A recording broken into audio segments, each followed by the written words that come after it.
Miscellaneous exercise on chapter 13. Question number first. A and B are two events such that P of A is not equal to 0. P of A जो है not equal to 0 है. Find P of B upon A. Conditional probability of B on A आपको calculate करना है. If A is a subset of B. A जो है वो B का एक सबसेट है पहले केस में, और दूसरा केस में A intersection B is equal to 5 दिया हुआ है. तो पहला वाला केस ले लेता हूं मैं. A is a subset of B. देखिए छोटा सा एक डायग्राम से समझो जरा इसको. ये मान लीजिए आपका सैंपल स्पेस है, ये ऐसे, ठीक है. A is a subset of B. एक इवेंट है B, ये B है, और A उसका सबसेट है. सबसेट का मतलब क्या होता है कि इस B में से ही कुछ पार्ट लेके एक नई कोई इवेंट बन गई. ये A है, अंदर वाला A है और B है. इसका सबसेट दिख रहा, B में B इतना बड़ा है, इसमें से इतना पार्ट लेके एक सेट बना लिए A. तो A जो है B का सबसेट है. अब ये A आपका B के इक्वल भी हो सकता है, या फिर B से कुछ पार्ट लेके बना सकते हैं सबसेट. तो जब A B का सबसेट है तो इसका मतलब क्या होगा कि अगर अपन A और B का देयरफॉर A इंटरसेक्शन B अगर निकाले तो दोनों में कॉमन पार्ट क्या आएगा, ये A आपका A में भी है और B में भी है. तो A इंटरसेक्शन B आपका A के इक्वल हो जाएगा. दोनों साइड की प्रोबेबिलिटी ले लो. Probability of A intersection B is equal to P of A. ये कंडीशन निकाल ली अपन. अब अपने को कैलकुलेट करना है P of B upon A. So now P of B upon A. B upon A का मतलब आपको मालूम है, नीचे A है तो नीचे P of A. P of A intersection B. P of A intersection B. अब देखो P of A is not equal to 0 दिया, क्योंकि कभी ये 0 हो जाएगा तो ये नॉट डिफाइंड हो जाएगा. तो P of A intersection B की वैल्यू निकाल ली है अपन ने ऊपर. P ऑफ A रख दो, ये P ऑफ A अभी निकाले अपन ने ऊपर, upon P of A. P of A से P ऑफ A को कैंसिल कर लो वन टाइम, तो ये प्रोबेबिलिटी आ गई आपकी 1. P of B upon A is equal to 1. ये आंसर हो गया. ठीक है, सिंपल है. यहाँ पे मैंने वैल्यू रख दिया है, मैं चाहे तो यहाँ लिख दूँ, लिखना चाहो तो लिख दो. Since P of A intersection B is equal to P of, ये अपन ने सॉल्व करके निकाल लिए इसको, ये कंडीशन. ये आंसर हो गया आपका 1. दूसरा पार्ट क्या है इसका? दूसरा पार्ट है कि A intersection B is equal to 5. Second वाला A intersection B is equal to 5, ये गिवन है. दोनों साइड की प्रोबेबिलिटी ले लो. So probability of A intersection B is equal to 5 की प्रोबेबिलिटी कितनी हो जाएगी? 0. इम्पॉसिबल इवेंट है 5, उसकी प्रोबेबिलिटी 0 हो जाएगी ना. अब P of B upon A निकाल लेते हैं. Now P of B upon A, ये निकालना है अपने. नीचे A है तो P ऑफ A नीचे लिख दिए, ऊपर दोनों का इंटरसेक्शन की probability P of A intersection B. P of A intersection B की वैल्यू आपने ये निकाले 0, C को रख दो. तो ये 0 अपॉन P ऑफ A. 0 को जब आप किसी भी क्वांटिटी से डिवाइड करेंगे तो 0 ही आएगा. ये 0 आपका आंसर हो गया. इसकी प्रोबेबिलिटी आ गई 0. तो एक आंसर आ गया 0 और एक आ गया 1. आंसर दिखा देता हूं मैं आपको. मिसलेनियस का फर्स्ट, ये रहा मिसलेनियस का फर्स्ट. पहला आंसर 1 और दूसरा आपका 0. चलिए देखिए दूसरा क्वेश्चन है, सेकंड वाला. A couple has 2 children. एक कपल है, उसके 2 चिल्ड्रन है. First find the probability that both children are males. दोनों भी जो है वो मेल्स है. मेल्स मतलब दोनों बॉयज है. If it is known that at least one of the children is male. ये आपको पता है, it is known that at least one of the children is a male. एक चिल्ड्रन उसमें से मेल है, ये गिवन है आपको. नोन है मतलब गिवन है. तो ये कंडीशनल प्रोबेबिलिटी आपको निकालना है. किसकी निकालना है? Probability that both children are male. तो अपन बोथ चिल्ड्रन आर मेल को ई ले लेंगे और at least one children is male को अपन एफ ले लेंगे। तो ये अपना गिवन है एफ, तो P of E upon F अपने को कैलकुलेट करना पड़ेगा। ठीक, चलिए अब इसका सैंपल स्पेस बना लेते हैं पहले। A couple has two children, then इसका सैंपल स्पेस क्या हो जाएगा? देखो मेल और फीमेल बोल रहा है वो, मेल और फीमेल है ना, तो दोनों मेल ले लेते हैं अपन, दोनों मेल हो सकते हैं। पहला मेल हो गया, दूसरा फीमेल हो सकता है, पहला फीमेल हो गया, दूसरा मेल हो सकता है, और दोनों फीमेल हो सकते हैं। इतनी पॉसिबिलिटीज है, 4 पॉसिबल आउटकम होंगे, है ना। तो अपन ये वाली इवेंट को ही ले लेते हैं, both children are male, let E both children are males, दोनों भी मेल्स है। तो इस इवेंट में क्या आ जाएगा आपका? एक ही केस आएगा, ये वाला, दोनों मेल वाला, एम एम, है ना, that is N of E निकाल के रख लेते हैं, n of E is equal to 1, है ना। दूसरी इवेंट एफ जो गिवन है वाली, it is known that at least one of the children is male, at least one of the children is male. देखिए at least one of the children is male का मतलब कम से कम एक चिल्ड्रन मेल होना चाहिए, कम से एक भी हो सकता है और दोनों भी हो सकते हैं। तो इस इवेंट में क्या क्या आ जाएगा आपका? यहां देखो ये दोनों मेल भी एटलीस्ट वन में आ जाएंगे, ये एक मेल एक फीमेल भी एटलीस्ट वन में आ जाएगा, ये एक फीमेल एक मेल ये भी आपका एटलीस्ट वन में आ जाएगा, एफ एम। और इसमें तो एक भी मेल नहीं है आपका, ये नहीं आएगा। कितने केसेस आ गए? 3 आ गए, that is N of F is equal to 3। हो गया, इनका इंटरसेक्शन निकाल लो, एड मत लगाओ, इंटरसेक्शन निकाल लो, एंड ई इंटरसेक्शन एफ। दोनों इवेंट में कॉमन देखो, ये एम एम इसमें भी है और एम एम इसमें भी, ये कॉमन हो गया, एक ही कॉमन है, दोनों मेल वाला कॉमन है, that is N of E intersection F is equal to 1। अब अपन डायरेक्ट प्रोबेबिलिटी निकाल लेते हैं, रिक्वायर्ड प्रोबेबिलिटी कि दोनों चिल्ड्रन मेल हो और आपको ये पता है कि एटलीस्ट वन चिल्ड्रन जो है वो मेल है। Therefore the required probability, therefore the required probability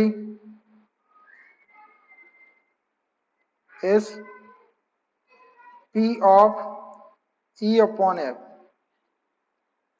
जो गिवन है वो नीचे है F, और जो कैलकुलेट करना है ऊपर।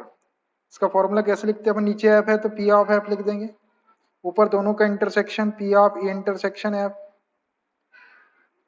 चलिए वैल्यू रख देते हैं इसमें, P of E intersection F, intersection F कितना है 1 और टोटल कितने हैं 4, तो P of E intersection F की probability 1/4। P of F, F में कितने हैं 3 है और टोटल 4 है, तो P ऑफ F की प्रोबेबिलिटी 3/4। ये डबल फ्रैक्शन है, 4 4 कैंसिल, ये क्या आ जाएगा 1/3।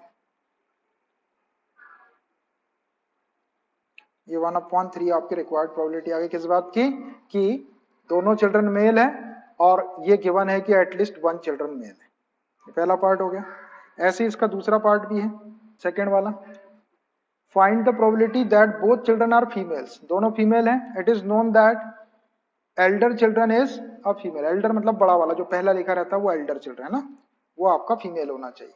तो चिल्ड्रन, एक कपल हैज टू चिल्ड्रन, तो इसका सैंपल स्पेस फिर से लिख लेता हूं मैं, एस वही वाला, दोनों मेल है, फर्स्ट मेल है दूसरा फीमेल है, फर्स्ट फीमेल है दूसरा मेल है, और दोनों फीमेल है, ये सैंपल स्पेस है ना। अब इस इवेंट को ई ले लेते हैं, दोनों फीमेल वाली, और ये जो नोन है इसको एफ ले लेते हैं। कंडीशनल प्रोबेबिलिटी निकालना आपको, let E both the children are female, the event that both the children are female, females, दोनों गर्ल्स हैं। तो इसमें क्या आ जाएगा आपका, दोनों गर्ल्स में ये आ जाएगा, दोनों फीमेल एफ है, दैट इज एन ऑफ ई ले लो इज इक्वल टू 1, ये एन ऑफ एस लिख सकते हैं आप, that is N of S is equal to 4। F जो इवेंट गिवन है वो ले लो, it is known that the elder children is female, elder children is a female, ये जो है ये फीमेल है, तो ये बड़ा है और ये छोटा है, पहले ये फिर ये। तो यहाँ देखो, यहाँ तो बड़ा वाला मेल है, बड़ा मेल है, इसमें भी बड़ा वाला मेल है, इसमें है बड़ा वाला फीमेल और इसमें भी बड़ा, ये दो केस आ जाएंगे। F M elder children female है, और लास्ट वाले में एफ एफ, इसमें भी एल्डर चिल्ड्रन बड़ा वाला चिल्ड्रन चाइल्ड जो है वो फीमेल है। कितना हो गया, that is N of F is equal to 2। Intersection निकाल लो इनका, ई इंटरसेक्शन एफ, देखो दोनों में ई में और एफ में क्या कॉमन है, एफ एफ एफ एफ दोनों में है, दोनों फीमेल चाइल्ड चिल्ड्रन, ये common F comma F F एक ही है, that is N of E intersection F is equal to 1। आप रिक्वायर्ड प्रोबेबिलिटी निकाल लेते हैं दोनों की, कि दोनों चिल्ड्रन फीमेल्स हैं और उसमें से एल्डर चिल्ड्रन जो है वो फीमेल है। Therefore the required probability, therefore the required probability is P of E upon F, इसका फॉर्मूला नीचे F है तो P ऑफ F नीचे, ऊपर दोनों के इंटरसेक्शन की probability P of E intersection F, value रख दो इसमें। P of E intersection F, देखो ये इंटरसेक्शन F में कॉमन 1 है, N ऑफ, तो ये 1 और टोटल 4 है तो 1 upon 4। P of F, F 2 है, N ऑफ F 2 है तो 2 अपॉन 4, ये 4 से 4 कैंसल्ड, प्रोबेबिलिटी आ गई 1 अपॉन 2। तो रिक्वायर्ड प्रोबेबिलिटी इज 1 अपॉन 2 कि दोनों चिल्ड्रन फीमेल है और उसमें से एल्डर चिल्ड्रन है वो भी आपका फीमेल है, तो 1 अपॉन 2 इसकी प्रोबेबिलिटी आ गई। आंसर देख चुके थे अपन, है ना, पुराने भी थे ऐसे क्वेश्चन पहले कर चुके अपन। Question number 3, suppose that 5% of men and 0.25% of women have gray hair, a gray haired person is selected at random, what is the probability of this person being male? Assume that there are equal number of males and females, equal number of mails और females है ऐसा आपको assume करना है। 5% of main, 5% जो men है, and 0.25% women have grey hair, grey hair मतलब उनके बाल जो है वो भूरे बाल हैं, ग्रे कलर के बाल रहते हैं उनके, hair grey hair.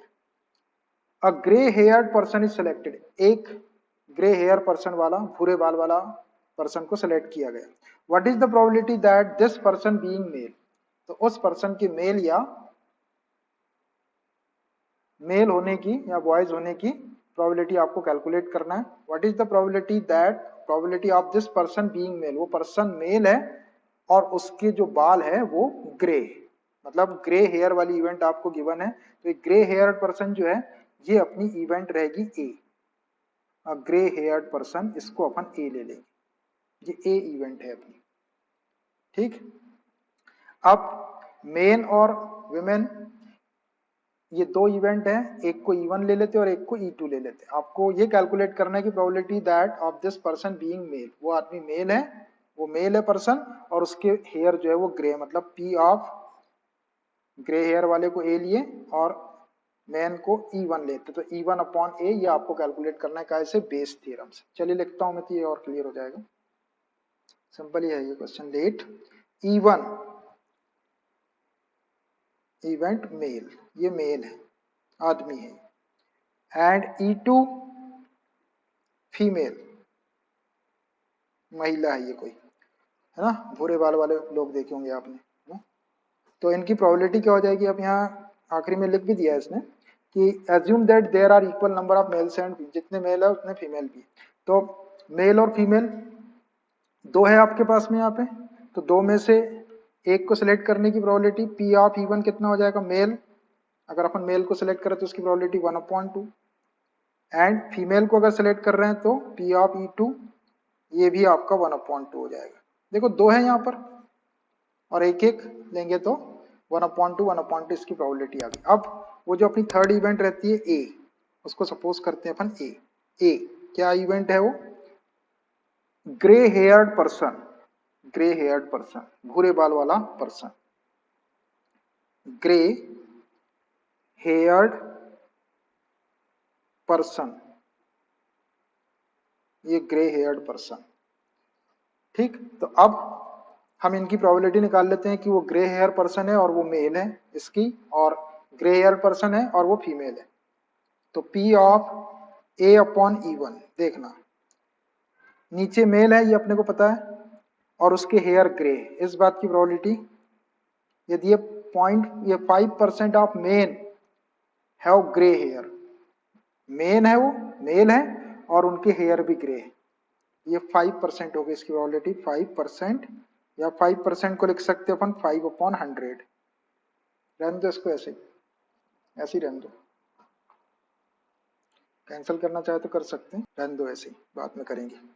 And P of A/E2, उस पर्सन की हेयर ग्रे है और वो फीमेल है, तो 0.25% है, ऐसे कहते हैं 0.25% लोग है, पर्सन है जो फीमेल है और उनके हेयर जो है वो ग्रे, भूरे कलर के बाल है उनके। यहाँ से परसेंटेज का साइन हटाने के लिए 0.25 को 100 से डिवाइड कर दिया पहले, ये परसेंटेज का साइन हट गया। अब आपको इसका डेसिमल अगर हटाना है तो एक बार 100 से और मल्टीप्लाई कर देते हैं इसको, ये डेसिमल भी हटा दिए तो ये 100, तो ये आ गया आपका 25/100 इंटू 100,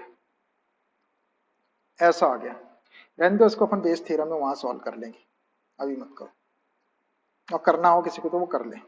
अब देख लो सारी चीज आ गई अपने पास में। अब हमको क्या कैलकुलेट करना, by Bayes theorem, by Bayes theorem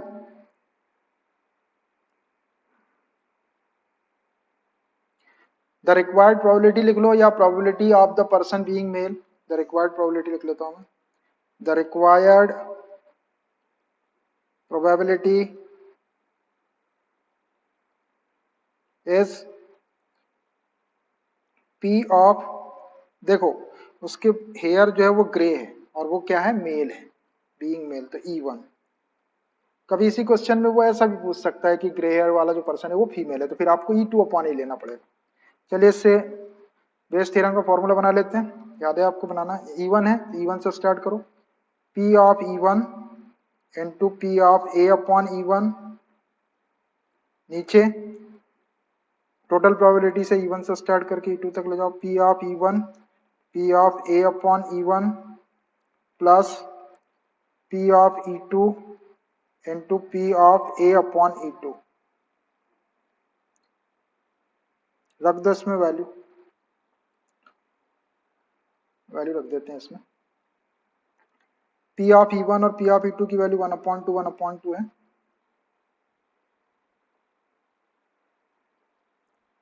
ये 1/2, P ऑफ A/E1 कितना है, 5/100, P ऑफ E1 और P ऑफ A/E1 इसी को लिख दो पहले, एज इट इज कॉपी कर दो इसको, plus P of E2 1/2, P of A/E2 कितना है, ये 25/100 into 100, P of E2 A/E2 25/100 into 100, इसको सॉल्व करना है। अब देखना ये 2 इंटू 100 यहाँ भी है, 2 इंटू 100 यहाँ भी है, 2 इंटू 100 यहाँ भी, इतने को छोड़ देते हैं, ये 100 और 25 बच जाएगा, यहाँ पे नीचे 100 बच जाएगा, बाकी सबके ऊपर वाले लिख दो।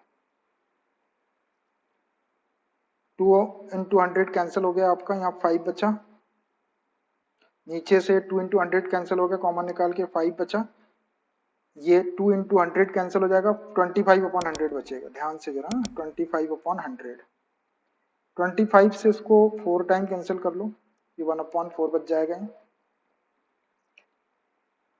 5/5 प्लस 1/4, एलसीएम ले लो, 5, यहाँ एलसीएम आ गया 4, 4 5 जा 20 प्लस 1, ये 4 ऊपर चला जाएगा, 5 4 जा 20 अपॉन 21, तो 20 अपॉन 21, ये इस बात की प्रोबेबिलिटी होगी कि वो जो है ग्रे हेयर पर्सन जो है वो मेल है। ग्रे हेयर पर्सन के मेल होने की प्रोबेबिलिटी 20 अपॉन 21। अच्छा क्वेश्चन था ये, सिंपल है ना, बेस थ्योरम पे था, सिंपल क्वेश्चन है ये। अपन ने बड़े बड़े क्वेश्चन भी किए इसमें, अच्छे वाले क्वेश्चन, बेस बहुत इंपॉर्टेंट क्वेश्चन है। 4 नंबर का क्वेश्चन अपने सिलेबस में नहीं है, ये आपका बर्नौली डिस्ट्रीब्यूशन का क्वेश्चन है, इसको छोड़ दो 4 वाले को। 5 वाला जो है आपका, ये 5 वाला का क्वेश्चन है, ये भी आपका बर्नौली डिस्ट्रीब्यूशन का क्वेश्चन है, इसको भी छोड़ दो।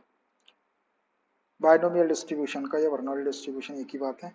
6th वाला भी आपका बर्नौली डिस्ट्रीब्यूशन का, बायनोमियल डिस्ट्रीब्यूशन का है। 7 वाला भी बायनोमियल डिस्ट्रीब्यूशन का है। 8 वाला क्वेश्चन करते हैं। 8 वाला तो ये तो 9 क्लास का क्वेश्चन, 10th क्लास का क्वेश्चन है, 10th क्लास में आता है, लेकिन 1 नंबर में आपको भी आ जाता है ऐसा क्वेश्चन। देखिए क्वेश्चन नंबर 8, बाकी क्वेश्चन आपके जो सिलेबस में नहीं है वो थे, वो छोड़ दिया मैंने। अ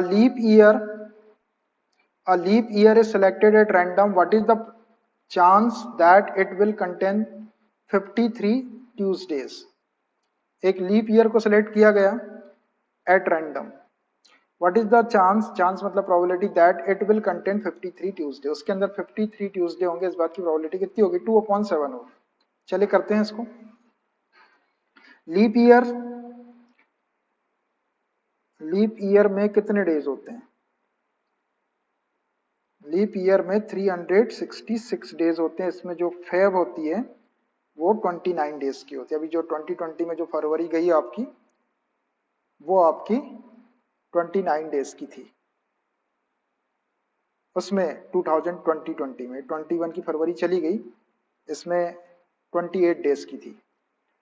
जो ईयर आपका 4 से डिवाइड हो जाएगा वो लीप ईयर रहेगा, और जो नहीं होगा वो नॉन लीप ईयर होगा।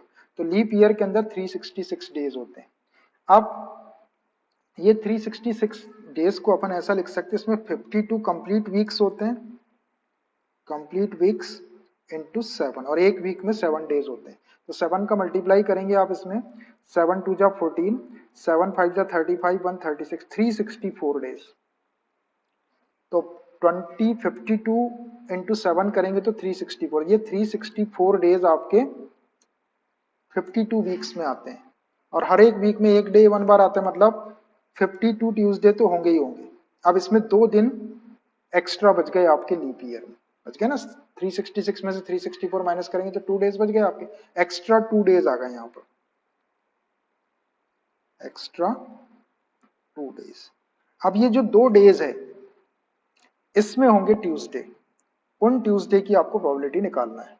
इसमें अगर जितने भी ट्यूसडे आएंगे तो वो 53 हो जाएंगे, 52 तो ट्यूसडे है ही, अब 53 निकाल, 52 तो है ही, इसमें कोई शक ही नहीं है कि 52 ट्यूसडे है, क्योंकि 52 इंटू 7 करते 364 डेज में आपके 52 वीक्स आ गए, तो उसमें 52 ट्यूसडे। अब 53 वाला जो ट्यूसडे है उसके लिए 2 एक्स्ट्रा डेज है अपने पास में। अब ये 2 एक्स्ट्रा डेज क्या क्या हो सकते हैं, इसकी पॉसिबिलिटी देखो, संडे हो सकता है,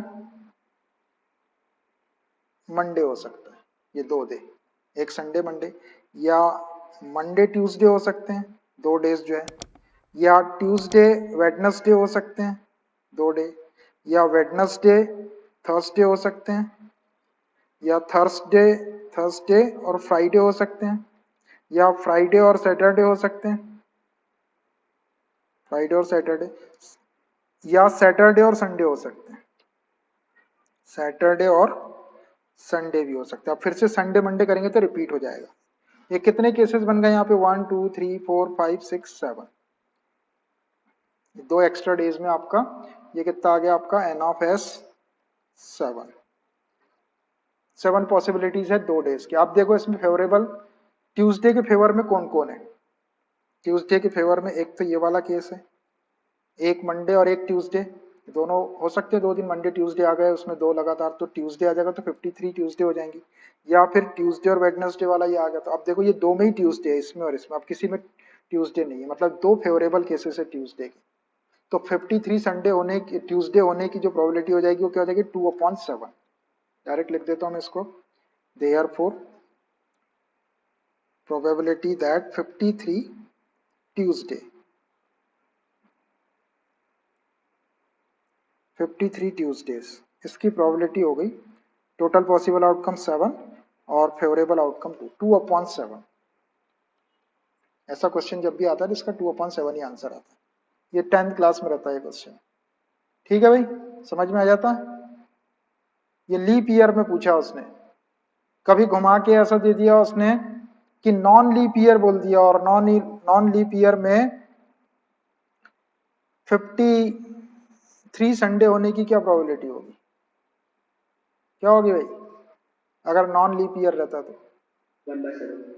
1/7, क्योंकि 52 जो हो जाएंगे आपके इंटू 7 करें तो 364, अब एक दिन एक्स्ट्रा बचेगा, 365 डेज होते हैं नॉन लीप ईयर में, तो जो एक दिन बचेगा वो एक दिन कुछ भी हो सकता है, संडे मंडे ट्यूसडे ऐसा, तो उसमें 7 पॉसिबल आउटकम फिर से आएंगे, लेकिन उसके फेवर में एक ही आएगा ट्यूसडे के, तो 1/7 उसकी प्रोबेबिलिटी होगी। ध्यान से करेंगे जरा, नहीं तो बच्चे को यही याद रहता कि ऐसा क्वेश्चन था लीप ईयर से, तो वो आंसर 2/7 ला देता। ठीक, ध्यान से करेंगे जरा, गलती कर सकता है बच्चा करने में, जैसे 10th लेवल का क्वेश्चन है, 10th क्लास में आता है ऐसा क्वेश्चन। 9 नंबर का क्वेश्चन जो है ये बर्नौली डिस्ट्रीब्यूशन का है। 10 नंबर का जो क्वेश्चन है ये भी आपका बर्नौली डिस्ट्रीब्यूशन का है। 11 नंबर का जो क्वेश्चन है वो एक्सपेक्टेड वैल्यू या एक्सपेक्टेशन या मीन का क्वेश्चन है, इसको भी छोड़ दो। Question number 12, suppose we have 4 boxes A, B, C and D containing colored marbles as given below। उसके अंदर colored marbles है, marbles बोले तो कंचे है ना। ये box A B C D 4 box है, मार्बल कलर रेड व्हाइट और ब्लैक, ये 3 कलर के हैं।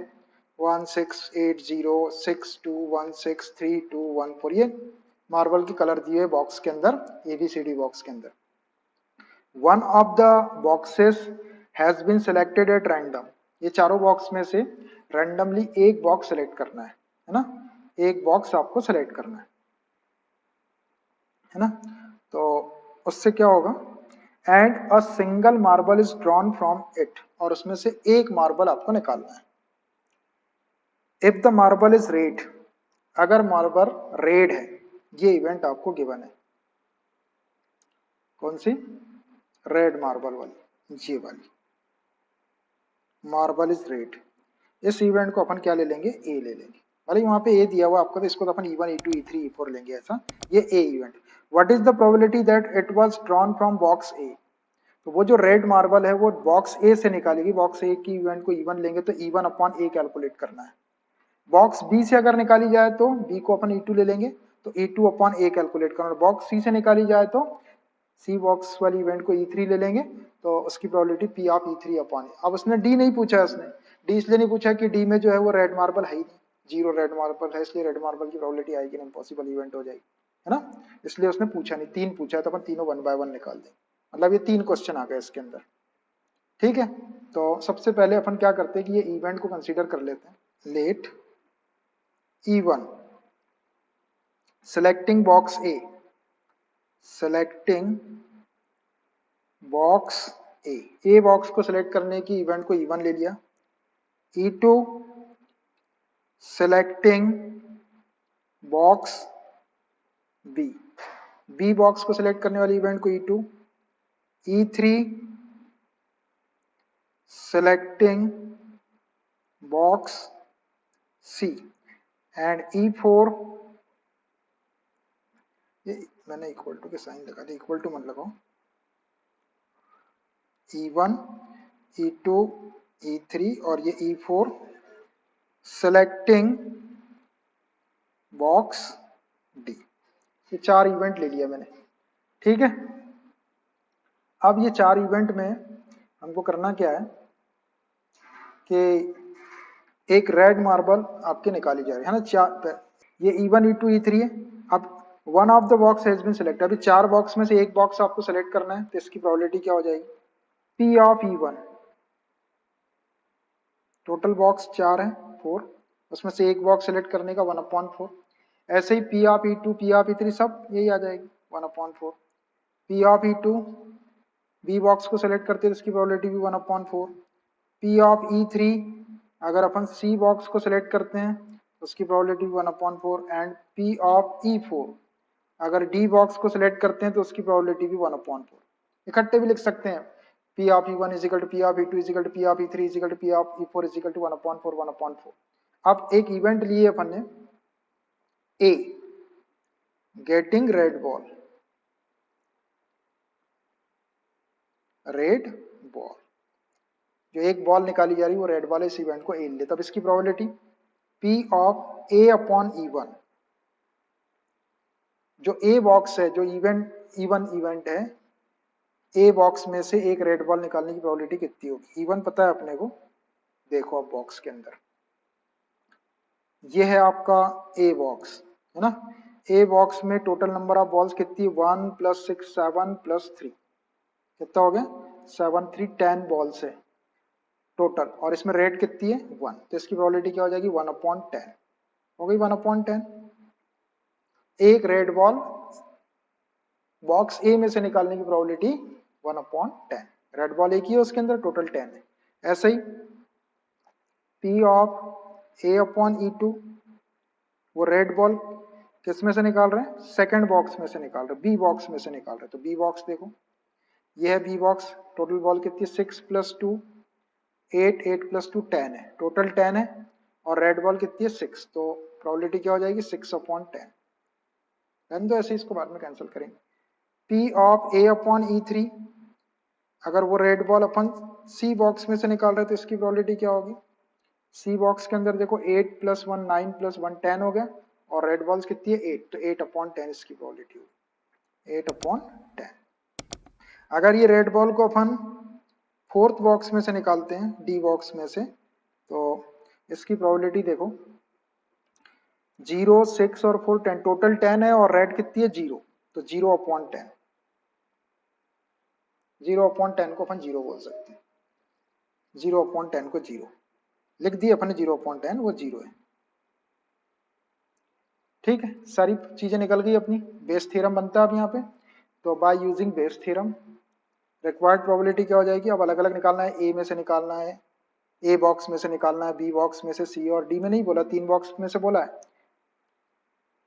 What is the probability that it was drawn from box A, box B और बॉक्स, तीनों के लिए लगा देंगे 3 बार,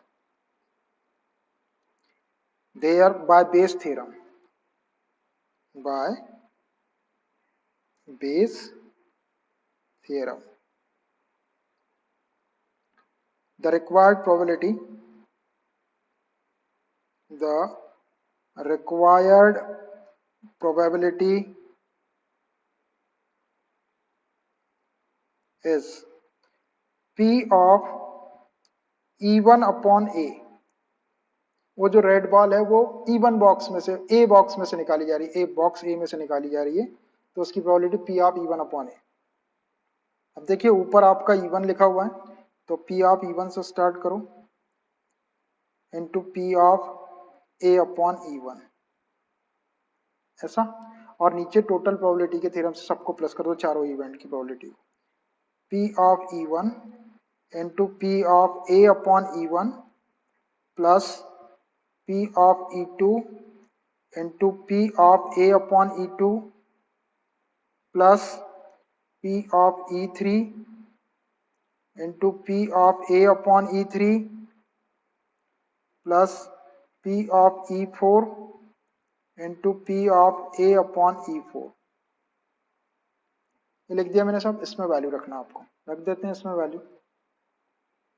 P of E1, P of E1 1/4 है, P of A upon E1 कितना है, A upon E1 है 1/10 इंटू 1/10, नीचे P of E1 यही वाला 1/4, P of A upon E1 1/10 plus P of E2 1/4 है, P of A upon E2 देख लो कितना है, तो 6/10 plus P of E3 1/4, P of A upon E3, A upon E3 ये है आपका 8/10, 8/10 plus P of E4 1/4 into P of A upon E4 0 है, 0 या 0/10 बोल सकते हैं, देखो 4/10 इसमें भी है, 4 इंटू 10 4 इंटू 10 4 इंटू ये 4 इंटू ये, तो 0 ही है, तो सब हटा दो, ऊपर ऊपर जो वैल्यू है वो लिख दो, डिनोमिनेटर सबका खत्म, 1 ये 1 बचा, यहाँ 1 प्लस 6 प्लस 8 बचेगा यहाँ और प्लस 0, तो ये 1 6 1 7 और 8 15, 1/15, 1/15 is the required probability that red ball is drawn from box A box से अगर रेड बॉल निकाली जाए तो उसकी प्रोबेबिलिटी 1/10 हो जाएगा। अब ऐसा ही आपको सिमिलरली P ऑफ E2/A निकालना है, अगर वो रेड बॉल सेकेंड बॉक्स में से निकाली जाए तो फॉर्मूला जनरेट कर लेंगे, आप इसका कर सकते हैं ना, और इसका आंसर आ जाएगा आपका 2/5। ये मैं नहीं कर रहा, आप कर लेंगे ना, अरे कर, बस कैलकुलेशन बंद करना है। P ऑफ E2 के अकॉर्डिंग आपको P of E2 into P of A/E2, और नीचे का तो आपका यही रहेगा सेम, सबका सेम रहेगा नीचे का, चारों का, तीनों का, और एक निकाल लेंगे आप P ऑफ E3/A। वो जो रेड बॉल है वो थर्ड बॉक्स मतलब C बॉक्स में से निकाली जा रही, इसकी प्रोबेबिलिटी आ जाएगी आपकी 8/50, 8/50। ये आप सॉल्व करें, P ऑफ E3 ऊपर लिख लेंगे इंटू P ऑफ A/E3, और नीचे आपकी यही वाले रहेंगे सीक्वेंस से टोटल प्रोबेबिलिटी। तो ये दो प्रोबेबिलिटी आपको निकाल लेना, आप निकालें, थोड़ा सा कैलकुलेशन आएगा, ऐसे मैंने नहीं किया, इसको आप कर लेना, है ना, आसानी से कर सकते हैं। लेकिन एग्जाम में पूछ लेता है, ये तीनों चीज पूछ लेता है, आपने एक निकाले दो छोड़ दिया, 2 के मार्क्स कट जाएंगे, ऐसा मत कर देना, ये आपको निकालना पड़ेगा, थोड़ा सा टाइम खराब होगा, 5 मिनट आप निकाल लेना। अच्छा क्वेश्चन था, आंसर दिखा देता हूँ मैं आपको इसका, 12 नंबर का क्वेश्चन।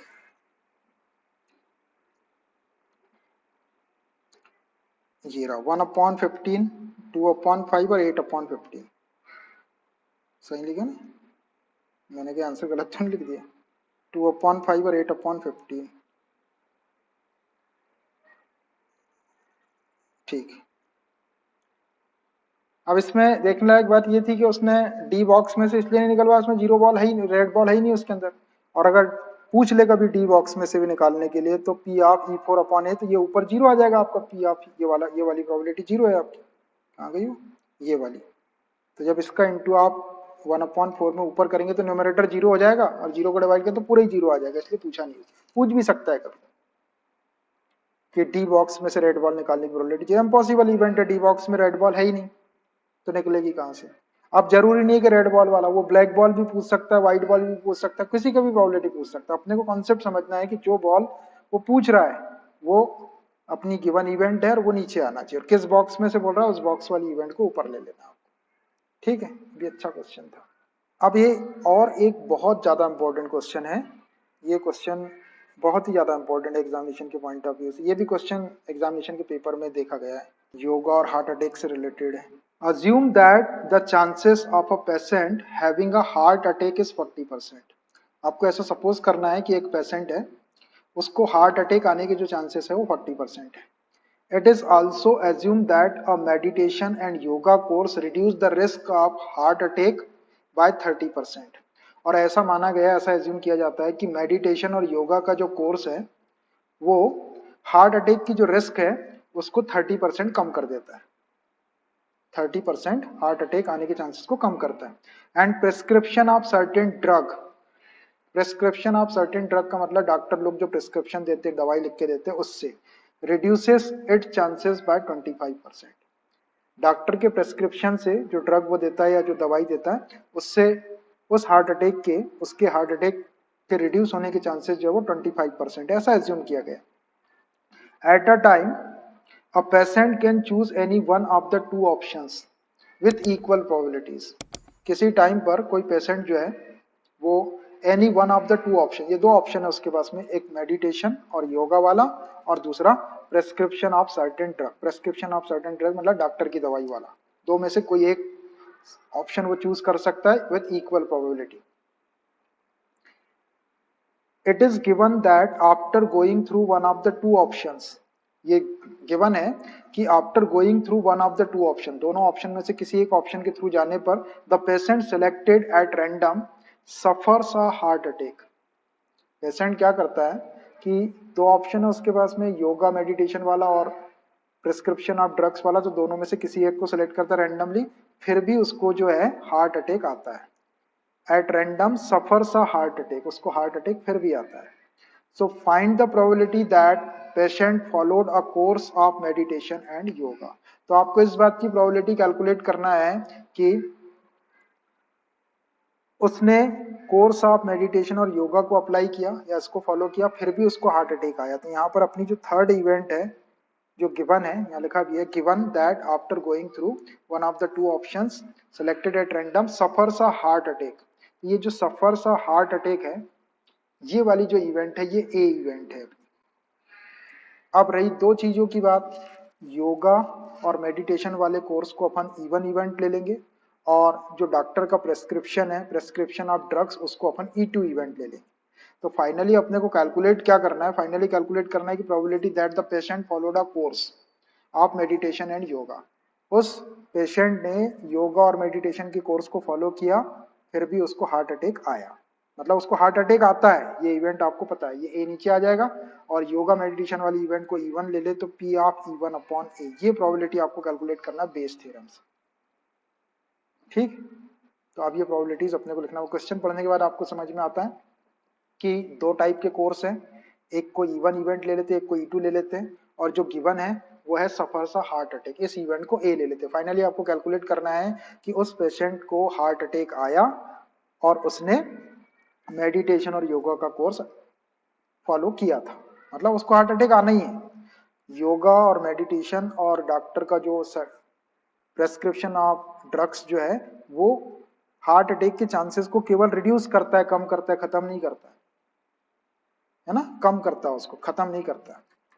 तो चलिए देखिए, इसको लिखता हूं मैं, क्वेश्चन को फील करना, आपको समझना है कि क्वेश्चन कैसा है।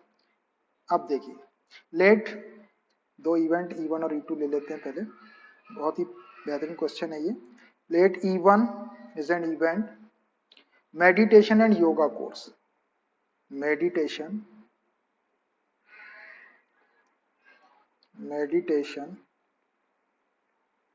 And yoga course, meditation and yoga course वाले को E1 ले लिए। And E2 is an event, ये वाला prescription of certain drug, prescription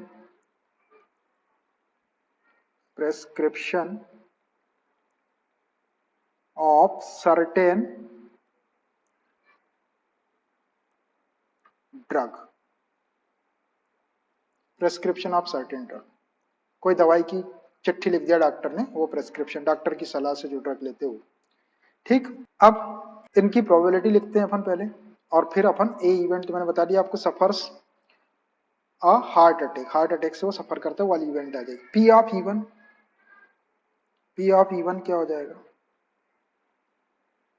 probability of selecting meditation and yoga. तो कितने कोर्सेस है ये, टोटल दो कोर्सेस है, दो कोर्स में से अगर मेडिटेशन का कोर्स सेलेक्ट करते हैं तो उसकी प्रोबेबिलिटी क्या हो जाएगी, 1/2। एंड फिर से दो कोर्स है, उसमें से वो प्रेस्क्रिप्शन ऑफ सर्टेन ड्रग को सेलेक्ट करता है, तो उसकी प्रोबेबिलिटी क्या हो जाएगी, P ऑफ E2, कितनी, 1/2। ये समझ में आया, P ऑफ E1 और P ऑफ E2, दो को सिलेक्ट कर रहे हैं, एक एक को सिलेक्ट कर रहे हैं, दो में से P of E1 1/2, P of E2 1/2। अब लेते हैं अपन event A event suffers a heart attack, suffers a heart attack,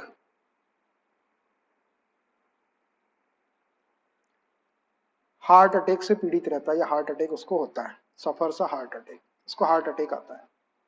ठीक, अब हमको प्रोबेबिलिटी निकालना है कि उसको हार्ट अटैक आता है और वो मेडिटेशन और योगा का कोर्स फॉलो कर रहा है। P of A upon E1, E1 पता है अपने को, ये जो इवेंट गिवन रहती है वो नीचे रहती है, E1 मतलब वो मेडिटेशन और योगा का कोर्स ले रहा है, फिर भी उसको हार्ट अटैक आता है, इस बात की प्रोबेबिलिटी कितनी होगी,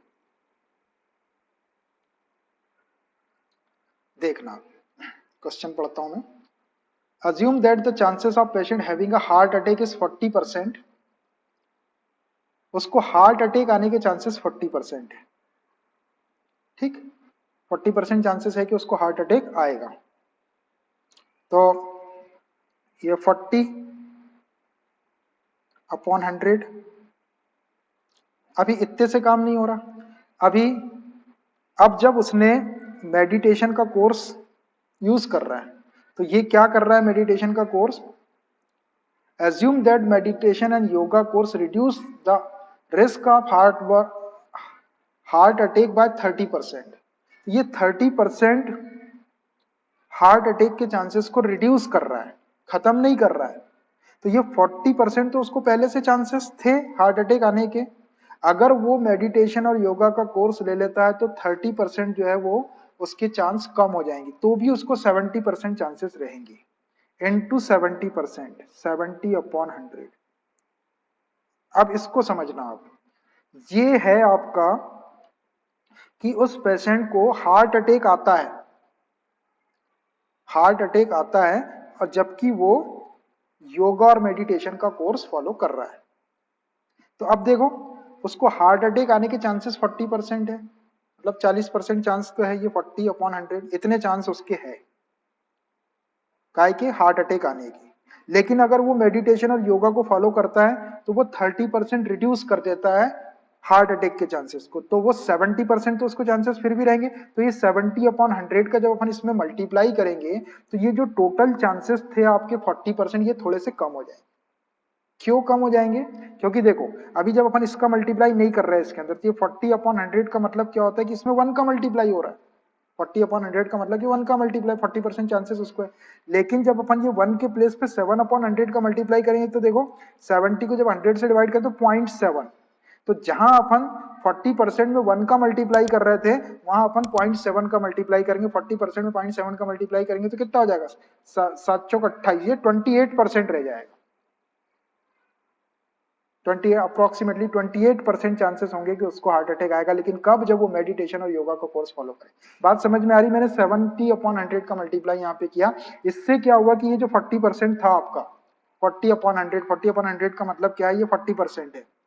जब आप इसमें 0.7 का मल्टीप्लाई करेंगे आप, तो ये जो चांसेस आपके जो 40% थे वो कम हो जाएंगे, तो भी उसको उतने चांसेस तो रहेंगे। तो आ रही बात समझ में आपको? ये सबसे ज्यादा समझने लायक चीज थी इस क्वेश्चन के अंदर। एक बार और बोल रहा है इसको कि हमको प्रोबेबिलिटी यहाँ पर निकालना है कि उसको हार्ट अटैक आता है जबकि वो योगा और मेडिटेशन का कोर्स फॉलो कर रहा है। तो हार्ट अटैक आने के चांसेस उसको 40% है 40%, आ नहीं है उसको हार्ट अटैक। अब अगर उसने मेडिटेशन और योगा का कोर्स लिया तो meditation and yoga reduce the risk of heart attack by 30%, वो 30% कम कर देता है उसके रिस्क को। हार्ट अटैक आने के जितने चांसेस उसको 30% कम कर दिए। लेकिन ये अपने हार्ट अटैक आने के चांसेस की बात चल रही है यहाँ पर, तो 30% कम करें तो 70% चांस उसको फिर भी रहेंगे। तो इस 70% का जब हम 40% में मल्टीप्लाई करेंगे तो ऑटोमेटिक ये 40% जो है वो क्या हो जाएगा? 40% का चांसेस कम। 40% बोले तो उसको 100%, अभी 40% चांसेस है 100% की उसको हार्ट अटैक आएगा ही आएगा। अब वो जो 40% चांसेस थे उसके वो अब 70% बचे, 30% कम हो गया। जब आप इसको सॉल्व करेंगे तो 40% से कम रिजल्ट आए। 40% से कम रिजल्ट मतलब उसके जो 40% हार्ट अटैक आने के चांसेस थे वो अब कुछ कम हो गए, 28%, 30% ऐसा कुछ आएगा। तो ये समझ में आ रहा है? बताओ भाई, समझ में आ रहा है कि नहीं? तो फिर और बोलना पड़ेगा इसके ऊपर, क्योंकि समझे बिना होगा नहीं। थोड़ा सा सीधा सीधा नहीं लिखा है। तो इसको यदि मैं थोड़ा सा सॉल्व कर दूं तो ये क्या हो जाएगा? रहने दो इसको या रहने देते, बाद में सॉल्व कर लेंगे। अभी रहने दो, बाद में कैंसिल हो जाती है बहुत सारी चीज। अब दूसरी प्रोबेबिलिटी निकालता हूं मैं कि P of A upon heart attack उसको आता है, but he is following the prescription of drugs P of A upon E2। अब देखना, उसको हार्ट अटैक आता है लेकिन वो प्रेस्क्रिप्शन ऑफ ड्रग्स का कोर्स कर रहा है, तो हार्ट अटैक आने के चांसेस कितने हैं? 40% है। तो ये 40% तो चांसेस है ही भैया, हार्ट अटैक तो आ ही रहा उसको 40%। इनटू, अब वो क्या कर रहा है? And prescription of certain drug reduces it chances by 25%। ये 25% चांसेस कम कर रहा है। 20%, अगर वो डॉक्टर की सलाह मानेगा, डॉक्टर का प्रेस्क्रिप्शन लेगा या उसकी दवाई लेगा, तो 25% हार्ट अटैक आने के चांसेस कम हो जाएंगे, लेकिन फिर भी उसको 75% चांसेस रहेंगे। तो इसमें 75% का मल्टीप्लाई कर देंगे। देखिए 75% का मल्टीप्लाई करने का मतलब 0.75 100 से डिवाइड करें तो 0.75 का जब 40/100 में मल्टीप्लाई करेंगे तो ये क्वांटिटी कुछ कम हो जाएगी, 1 से कम हो जाएगी। पहले कुछ नहीं था इसमें, मतलब 1 का मल्टीप्लाई हो रहा था, तो 1 बड़ा है। अब 0.75 का मल्टीप्लाई होगा तो ये क्वांटिटी कुछ कम हो जाएगी, मतलब जो 40% चांसेस थे वो कम हो जाएगी, हो जाएंगे। सब 0.75 में 4 का इंटू करेंगे तो ये 0.75 इंटू 4 तो 20 कुछ आ जाएगा आपका, 20% कुछ चांसेस होंगे उसके, 20% या 30% जो भी रहेंगे वो चांसेस आएंगे आपके, नियर अबाउट 20 या 30 जो भी आ रहा है। लेकिन इसमें क्या हुआ, 75/100 का मल्टीप्लाई करने से ये वाली वैल्यू कम होगी। ये जो ये कितना था पहले, ये 40% था, तो अब ये 0.75 का जब मल्टीप्लाई करेंगे उसके अंदर या 75/100 का मल्टीप्लाई करेंगे तो ये वाली वैल्यू कम हो जाएगी, 40% से चांसेस रिड्यूस हो जाएंगे, 30%, 28.29 कुछ कुछ चांसेस है। इसको एग्जैक्ट यदि अपन डिवाइड मल्टीप्लाई करेंगे तो आंसर आ जाएगा कितने परसेंट हो रहा है। अब मैं इसको 40 में 75 का मल्टीप्लाई करेंगे तो 300 है ना, ये 300 ये हो गया, 3000 हो गया, तो आप यहाँ से दो इतना हो जाएगा, 3000 हो जाएगा ना, 3000 नीचे कितने जीरो है, 4 जीरो है, 4 जीरो है, तो ये 4 जीरो खत्म हो जाए, 3 जीरो खत्म हो जाएंगे, 10 30 मतलब 0.3, ये 3 इंटू इसको परसेंट में वो कर लो आप जो भी है, 30% के आसपास, या हाँ 30% आ जाएगा, ये 30% आ जाएगा, इसके चांसेस 30% हो जाए, और यहाँ पे कितने हो जाएंगे, 28% हो जाएंगे। जो 40% चांसेस थे पहले वो 28 हो गए, जो 40% चांसेस थे वो 30%। ये आपको समझ में आना चाहिए, दोनों चीज। इसको सॉल्व करना चाहे तो कर सकते, मैंने नहीं किया। तो आ रहा भाई समझ में, देखो 40% हार्ट अटैक आने के चांसेस, ये हार्ट अटैक की प्रोबेबिलिटी है दोनों की। जब वो मेडिटेशन का कोर्स कर रहा था तो 70/100 का मल्टीप्लाई करने में 30% चांसेस रिड्यूस हो गए। जब वो प्रेस्क्रिप्शन ऑफ ड्रग ले रहा था तो 40% चांसेस थे ही, 25% कम हो गए तो 75% चांसेस फिर भी थे। ये हार्ट अटैक आने के चांसेस है उसके कितने, इतने और इतने। हार्ट अटैक उसको आएगा ही, चाहे वो कोई भी कोर्स ले ले, उसका सिर्फ चांसेस उसके रिड्यूस हुए। ठीक, तो अभी अपने पास में सब चीज आ गई, P of E1 P of E2 ये आ गया। अब डायरेक्ट बेस थ्योरम लगा देते हैं, और बोला क्या उसने, find the probability that the patient followed a course of meditation. उसने मेडिटेशन का कोर्स फॉलो किया, मतलब ये E1 वाला, फिर भी उसको हार्ट अटैक आया। हार्ट अटैक वाली इवेंट ए है और ऊपर E1, तो P ऑफ E1 अपॉन ए, ये अपने को कैलकुलेट करना है। तो by Bayes theorem, by Bayes theorem, Bayes theorem से the required probability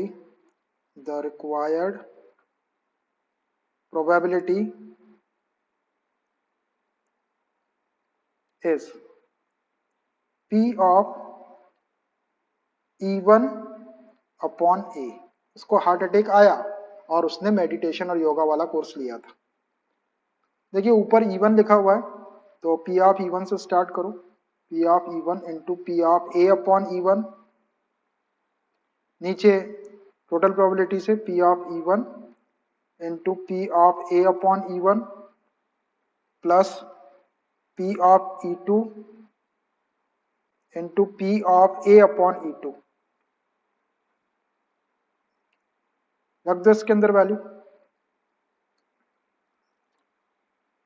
P of E1 की वैल्यू कितनी है, 1/2 है, E1 और E2, E1 P of A upon E1 कितना है, P of A upon E1 अपन ने कहा 40/100, 70/100, अभी कैंसिल करेंगे, 40/100 इंटू 70/100, नीचे P of E1 P of A upon E1 यही है, तो इसी को कॉपी कर दो पहले, 1/2 into 40/100 into 70/100 plus P of E2 1/2 है into P of A upon E2, A upon E2 यह 40/100, 75/100, 40/100 इंटू 75/100।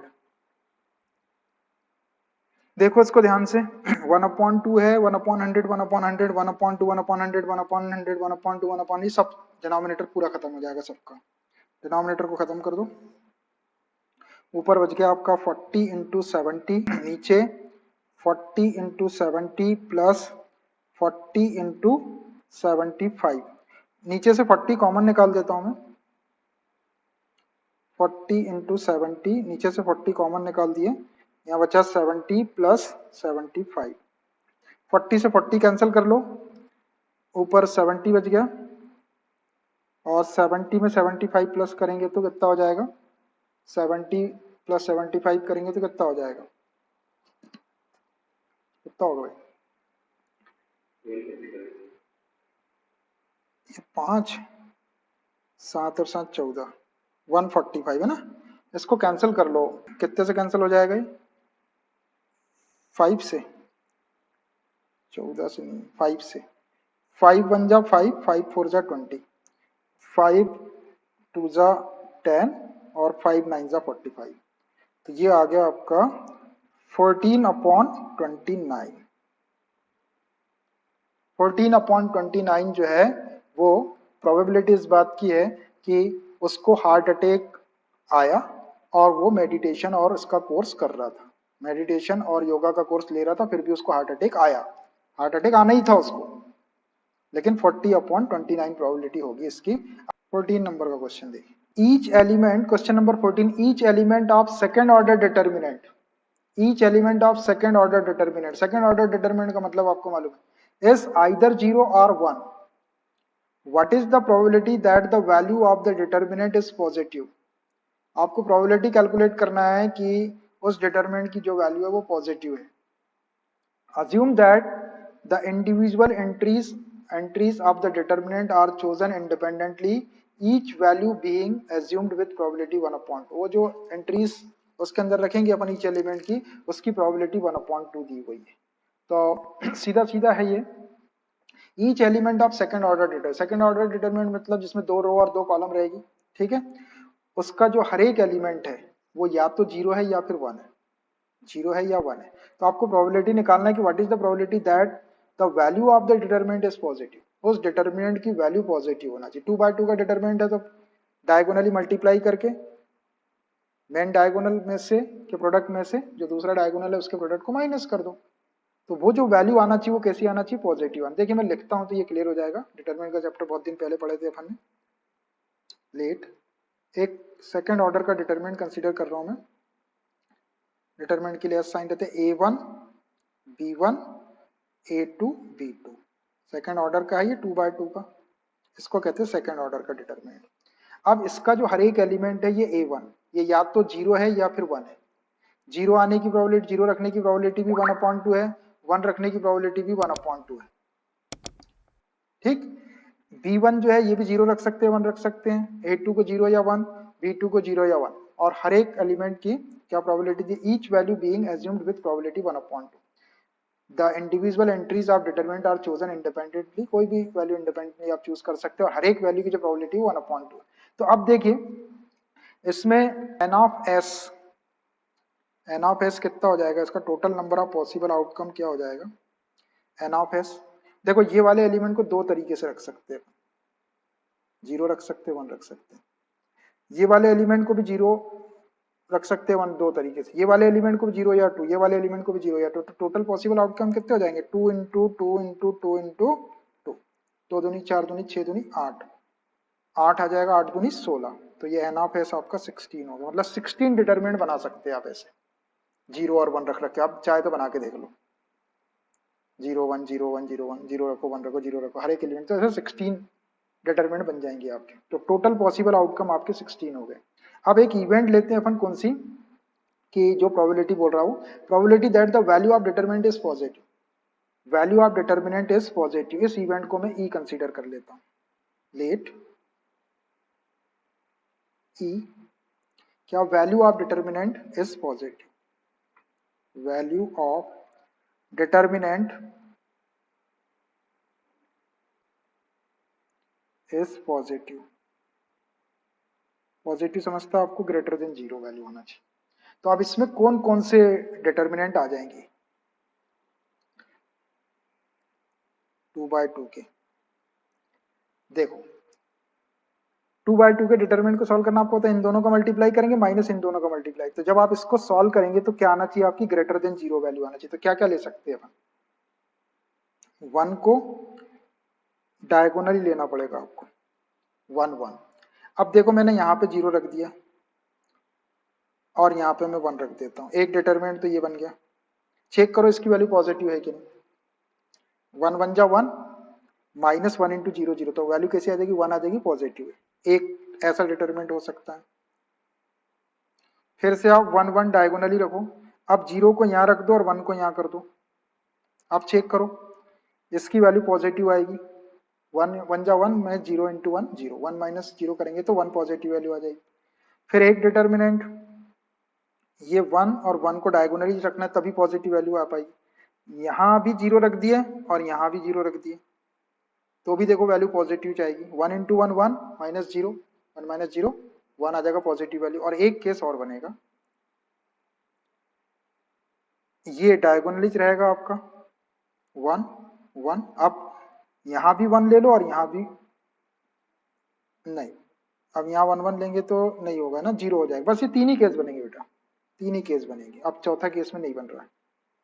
दैट इज तीन ही केस बनेंगे जिसमें वैल्यू पॉजिटिव आएगी। देखो मैंने क्या किया, तीनों में देख लो आप कैसे लिखना है। 1 1 आपको डायगोनली मेन डायगोनल में रखना है, उसके बाद यहाँ 0 रखे, यहाँ 1 रख दिए, यहाँ 1 कर दिया, 0 कर दिया और दोनों को 0। अब अगर इसको अपन दोनों को 1 1 करते हैं तो ये 1 माइनस 1 0 हो जाएगा। वैल्यू पॉजिटिव चाहिए, ग्रेटर देन 0 चाहिए।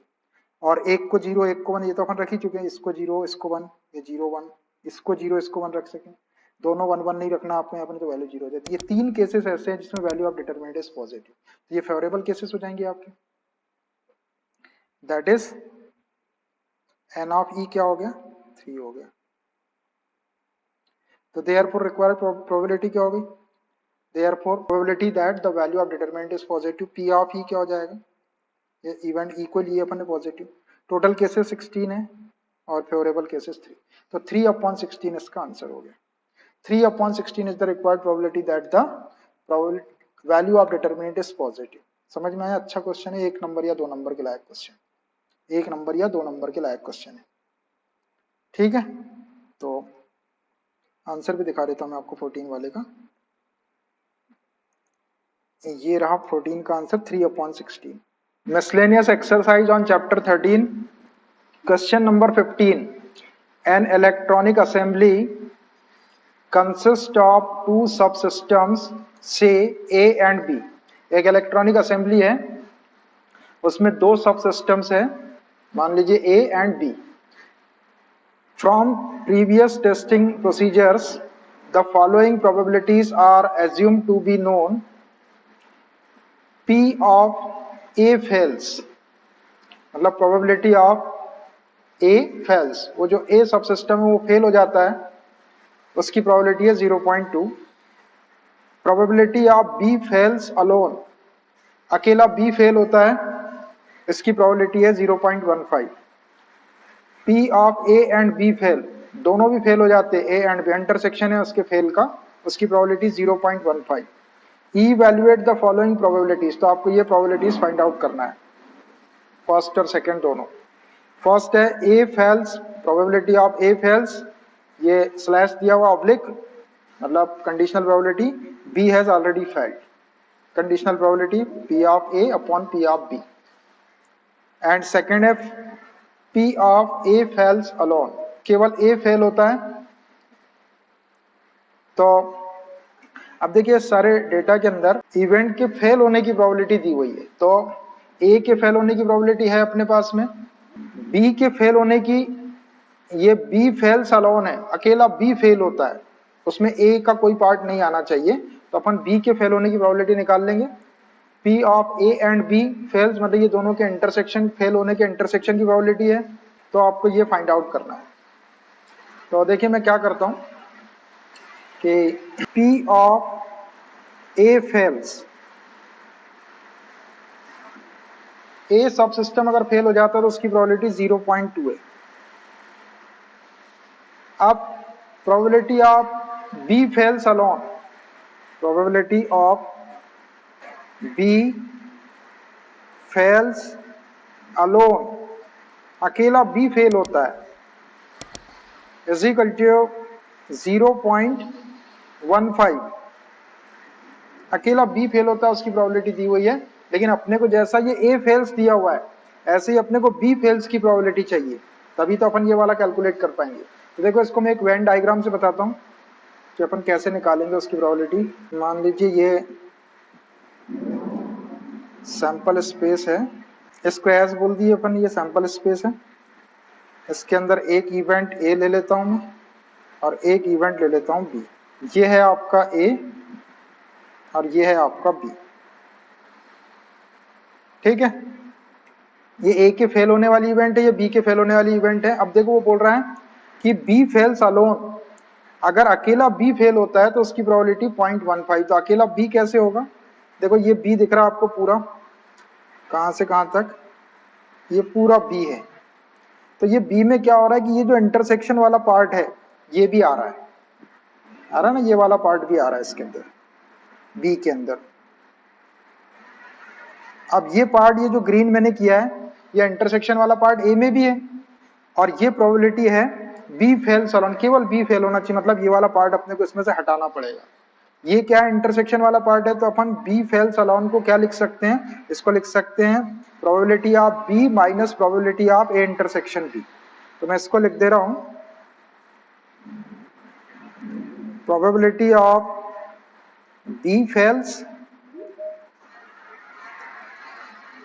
Minus probability of A intersection B, दोनों के फेल होने की प्रोबेबिलिटी है वो A intersection B is equal to 0.15। ठीक है, समझ में आ रहा है ये। देखो बी फेल्स अलोन का मतलब है केवल इतना पार्ट आना चाहिए, बाहर बाहर का पार्ट आना चाहिए, ये जो कॉमन वाला पार्ट है ये हटा दिया मैंने इसको, तो बी फेल्स आ जाएगा आपका। ये बी फेल्स अलोन की प्रोबेबिलिटी दी हुई है, इतनी दी हुई है, ये वाला दिया हुआ है। तो इसको अपन क्या लिख सकते हैं, बाहर वाले पार्ट को, बाहर वाले पार्ट को अपन पूरा बी ले लो, उसमें से ये इंटरसेक्शन वाला माइनस कर दो, पूरा बी फेल्स ले लिया मैंने और उसमें से इंटरसेक्शन वाला माइनस कर दिया। अब यहां से अपन वैल्यू निकाल सकते हैं बी फेल्स की। तो probability of B fails is equal to 0.15 plus P of A intersection B को आप इधर शिफ्ट कर लो। अब ये P of A intersection B की वैल्यू दी हुई है, probability of A and B fail 0.15, इसको आप क्या लिख सकते हैं, इसको आप लिख सकते हैं probability of A and B fail, यहां पे दोनों भी फेल हो रहे हैं, तो probability of B fails is equal to 0.15 plus, इसको रिप्लेस करके मैं लिख रहा हूं ये प्रोबेबिलिटी, डायरेक्ट भी वैल्यू रख सकते हैं, A and B fail, A and B fail, ये लिख दिया मैंने उसको, ये इंटरसेक्शन को मैंने ये लिखा है। अब इसकी वैल्यू रख देता हूं मैं,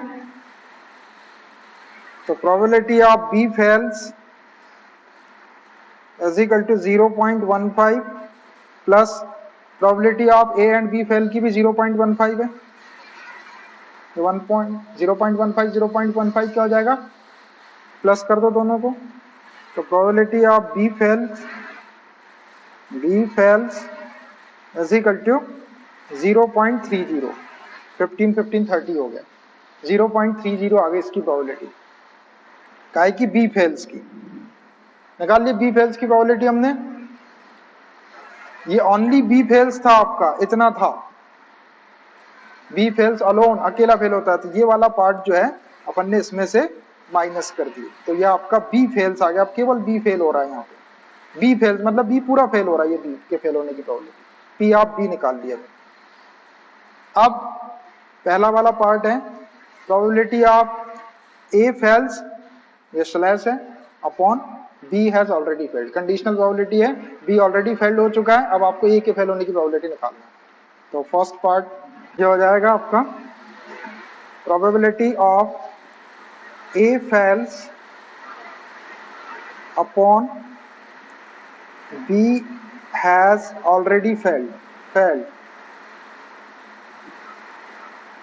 इज इक्वल टू, इसका फॉर्मूला लिखते हैं अपन, नीचे बी इवेंट है बी के फेल होने की, तो इसको प्रोबेबिलिटी ऑफ बी फेल्स बोल सकते हैं अपन, और ऊपर आपका दोनों के इंटरसेक्शन की probability of A and B fail, ये इंटरसेक्शन है, अपन चाहे तो उसको इंटरसेक्शन में भी लिख सकते हैं। वैल्यू रख देते हैं इनकी। ए इंटरसेक्शन बी की वैल्यू है ए एंड बी के 0.15 और बी के फेल होने की प्रोबेबिलिटी अपन ने निकाले हैं 0.30। डेसिमल के बाद में डिजिट इक्वल हो तो अपन डेसिमल से डेसिमल कैंसिल कर सकते हैं, तो ये आ गया आपका 15/30। 15 1 जा 15, 15 2 जा 30, 1/2 आ गई इसकी probability.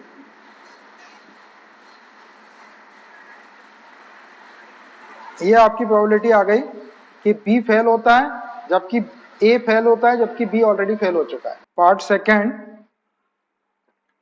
Probability that A fails alone.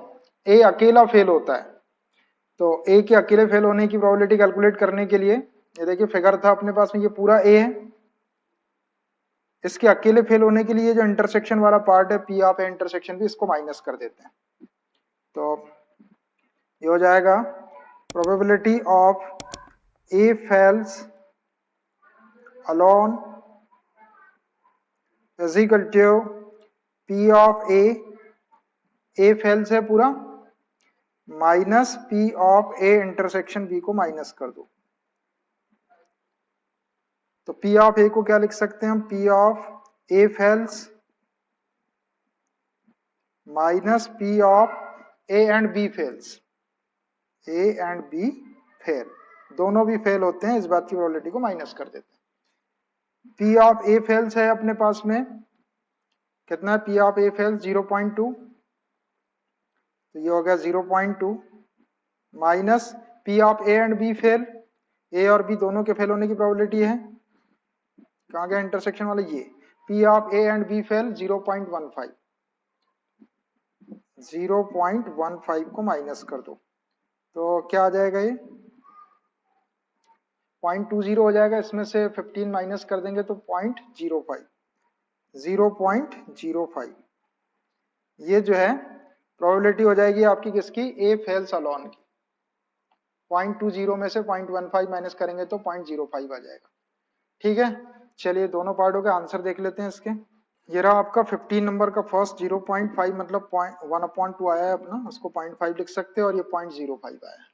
Question number 16, bag first contains 3 red and 4 black balls and bag second contains 4 red and 5 black balls.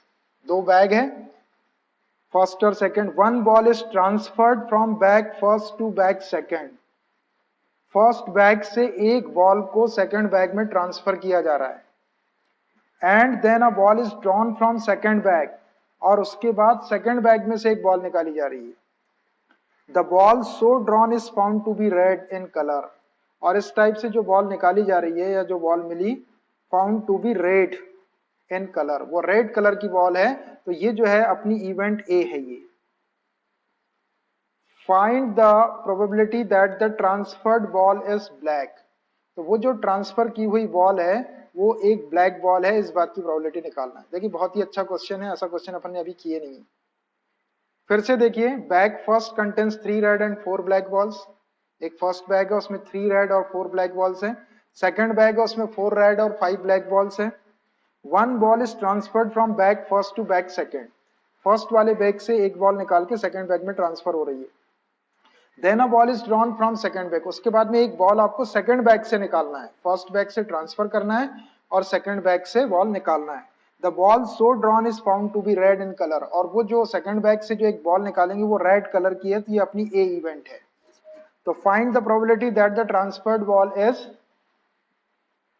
Black, तो वो जो ट्रांसफर की गई बॉल है वो ब्लैक बॉल है, इस बात की प्रोबेबिलिटी आपको कैलकुलेट करना है। देखिए बड़ा ही अच्छा क्वेश्चन है, मैं इसके लिए एक थोड़ा सा डायग्राम बताता हूँ आपको, डायग्राम के थ्रू ये क्लियरली आपको समझ में आएगा। मैं दो बैग बनाता हूँ, एक फर्स्ट बैग और एक सेकंड बैग। देखिए ऐसा, ये बैग फर्स्ट है, फर्स्ट बैग बोल दिया मैंने इसको, और इसको बोल देता हूं मैं सेकंड बैग।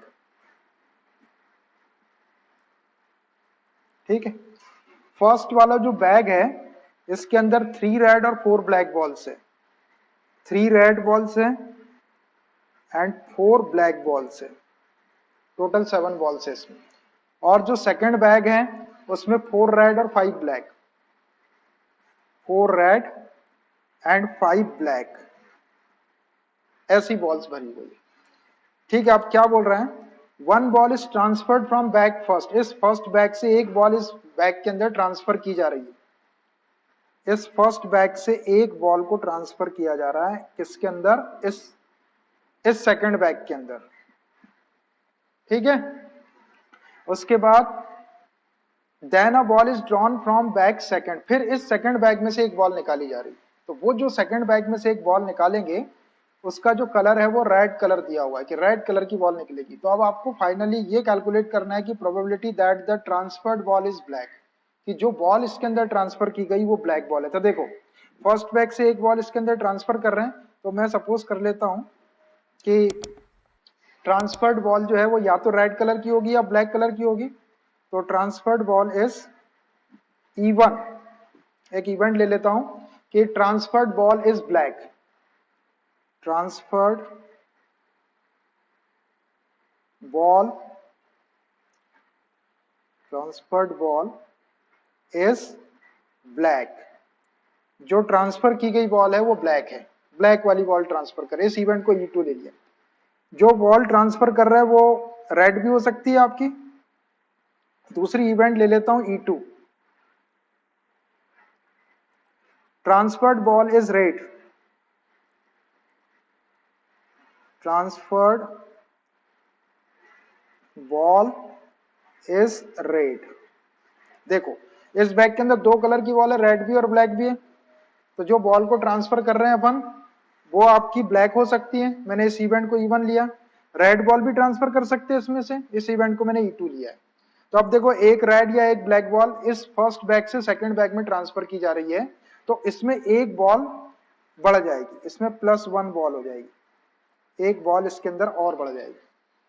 अब वो कोई भी हो सकती है, अगर ब्लैक कलर की बॉल ट्रांसफर करेंगे तो एक ब्लैक बॉल बढ़ के इसमें 6 ब्लैक बॉल हो जाएगी, और अगर रेड कलर की बॉल ट्रांसफर कर रहे तो 4 रेड थी तो 5 रेड हो जाएगी, और टोटल नंबर ऑफ बॉल्स भी इसके अंदर बढ़ जाएगी।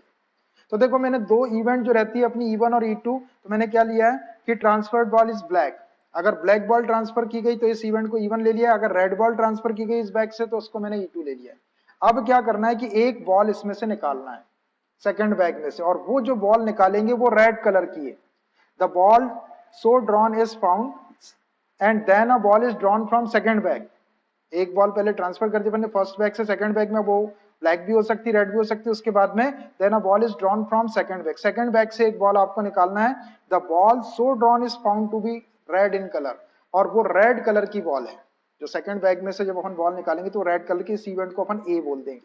तो find the probability that the transferred ball is black, तो हमको इस बात की प्रोबेबिलिटी निकालना है कि जो बॉल ट्रांसफर कर रहा है वो ब्लैक है, और ब्लैक वाली इवेंट को अपन ने E1 लिए, तो फाइनली अपने को कैलकुलेट करना है P of red ball transfer हो रही है, रेड बॉल निकल रही है सेकंड बैग में से, तो ये रेड बॉल अपने को पता है ये नीचे आ जाएगा, और ब्लैक बॉल को ट्रांसफर किया जा रहा है इस इवेंट को E1 लिए, तो P of E1 upon A अपने को कैलकुलेट करना है, बेस थ्योरम से इसको कैलकुलेट करेंगे।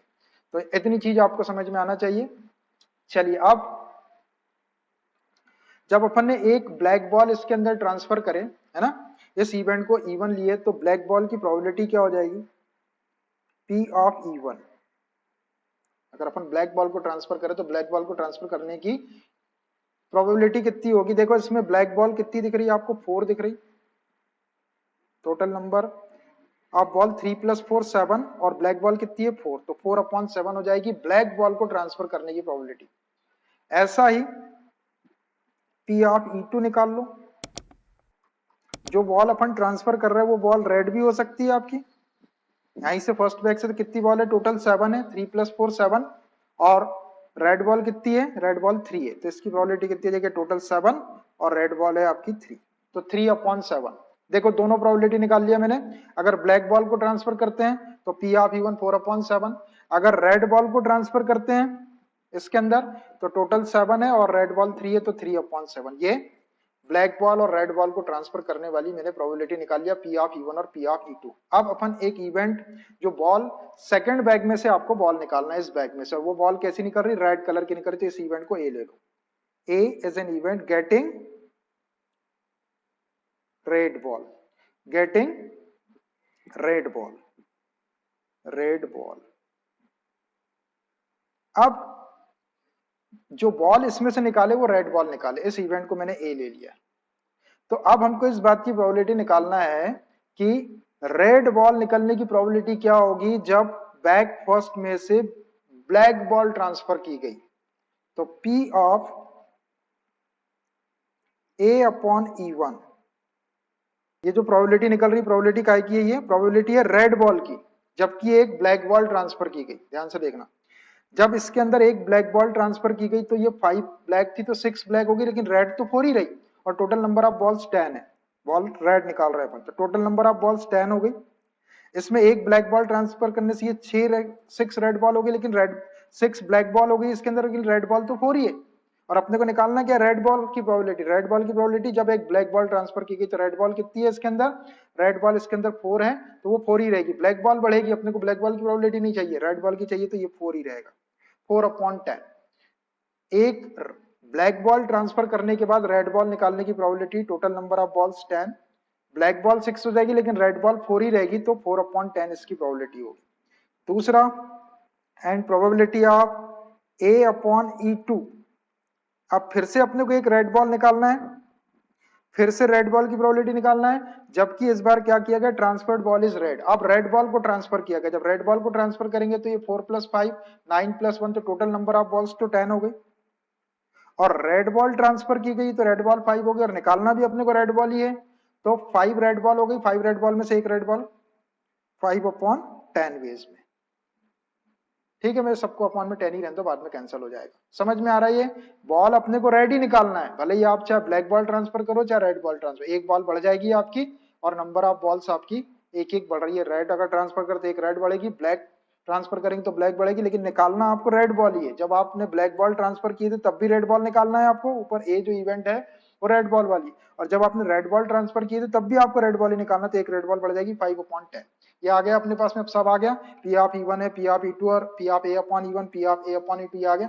अब बेस थ्योरम से हम इस बात की probability that the transferred ball is black, जो ट्रांसफर की गई है वो बॉल क्या है, ब्लैक है, मतलब ब्लैक को E1 लिए अपन, तो E1 अपॉन A, इस बात की प्रोबेबिलिटी निकालना है कि बॉल तो रेड वाली ट्रांसफर की गई है, लेकिन प्रोबेबिलिटी किसको निकालना, किस बात की निकालना है कि वो जो अपन ने बॉल ट्रांसफर किए थे वो ब्लैक बॉल थी, ये पहली वाली इवेंट E1, तो E1 ऊपर आएगा नीचे A।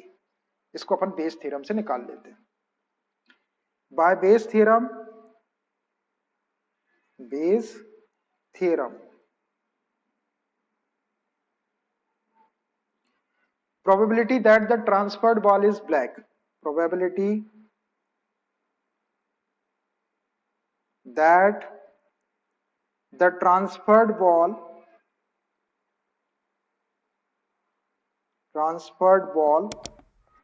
is black, इस बात की प्रोबेबिलिटी क्या हो जाएगी, इस बात की प्रोबेबिलिटी होगी P ऑफ, ये रेड बॉल है, रेड बॉल निकली और ट्रांसफर हुई बॉल ब्लैक है, P of E1 upon A। इसका फॉर्मूला बना लेते हैं अपन बेस थ्योरम से। यहाँ पे E1 है ऊपर, तो P ऑफ E1 से स्टार्ट करेंगे, यहाँ पे P of E1 into P of A upon E1,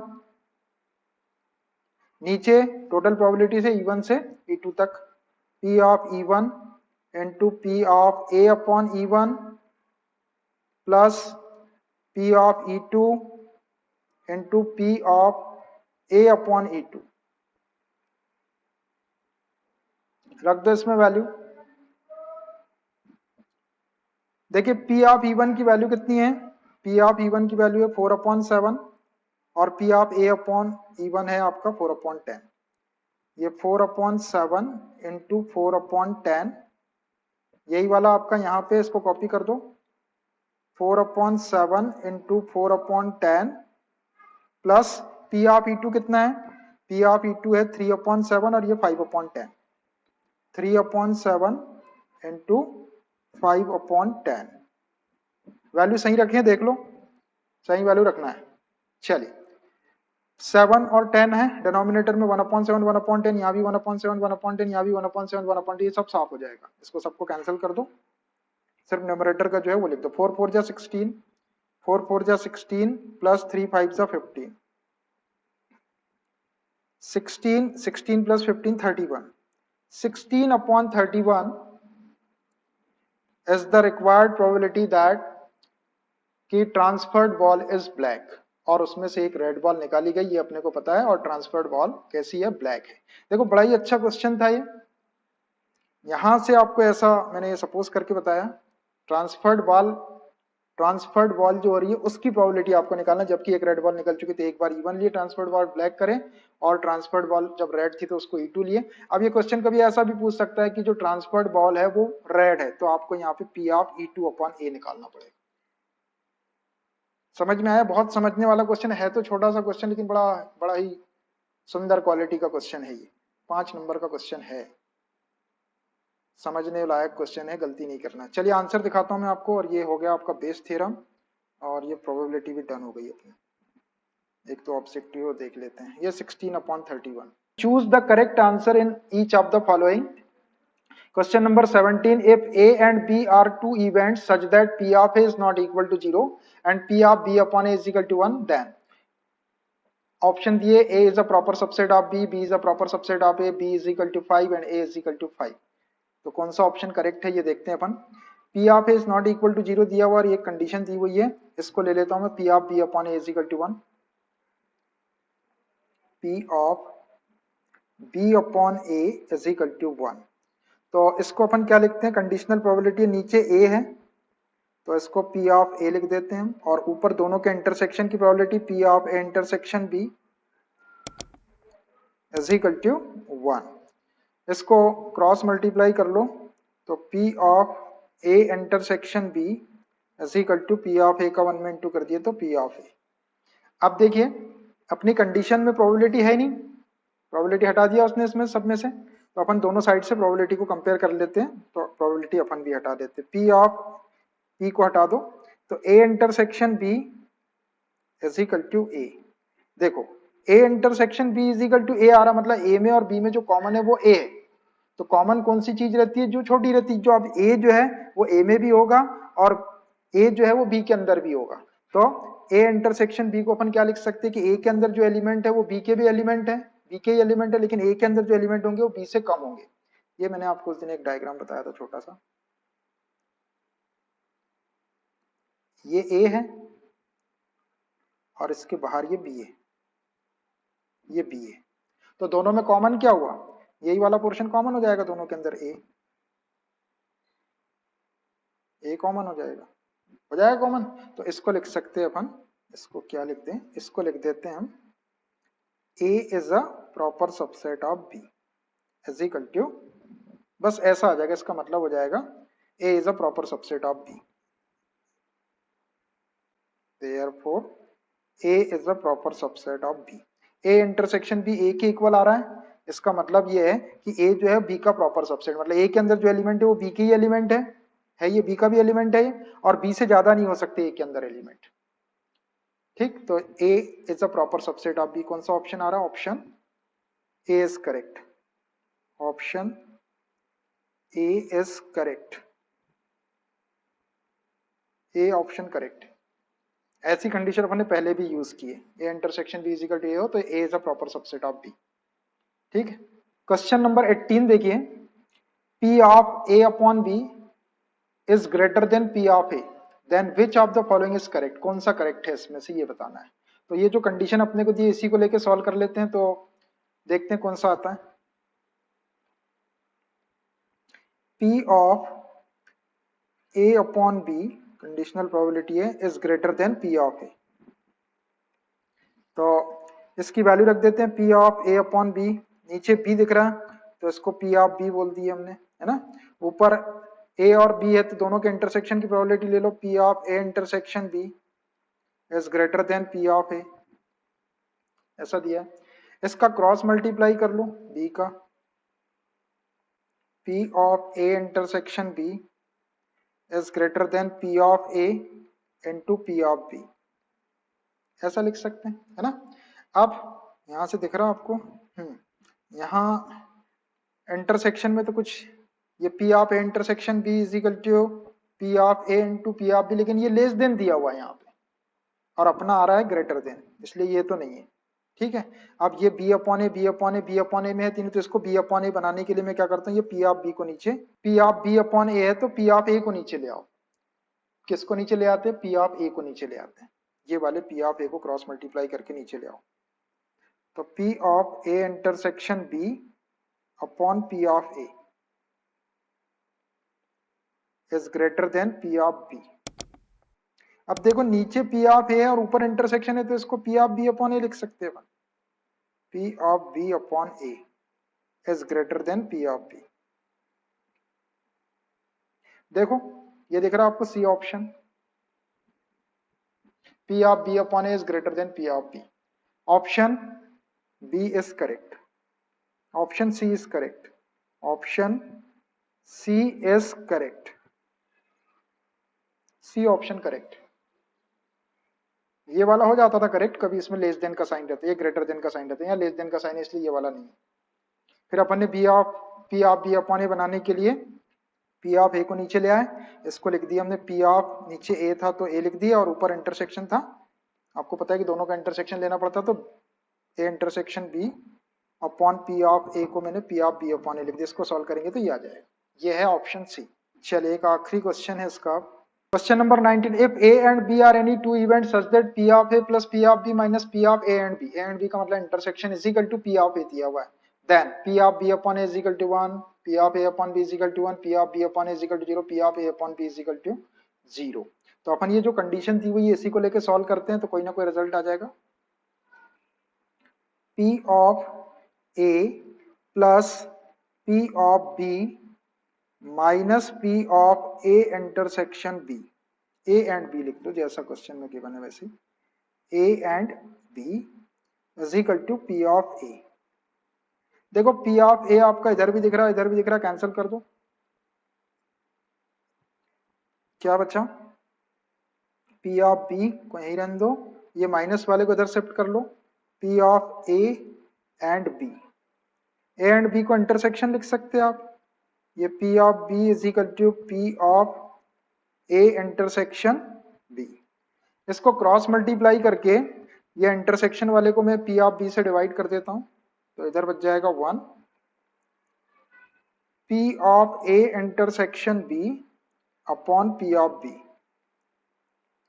अब देखो इसको, डिनोमिनेटर में बी है, पी ऑफ बी है और ऊपर दोनों का इंटरसेक्शन है, तो ये पी ऑफ बी अपॉन ए को रिप्रेजेंट करेगा,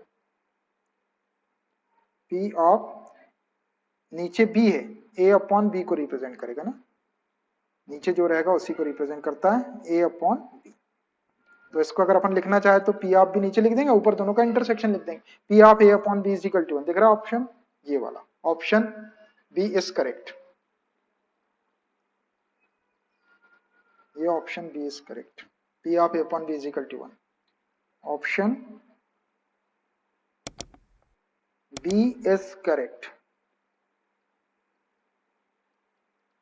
ऑप्शन बी जो है वो करेक्ट है।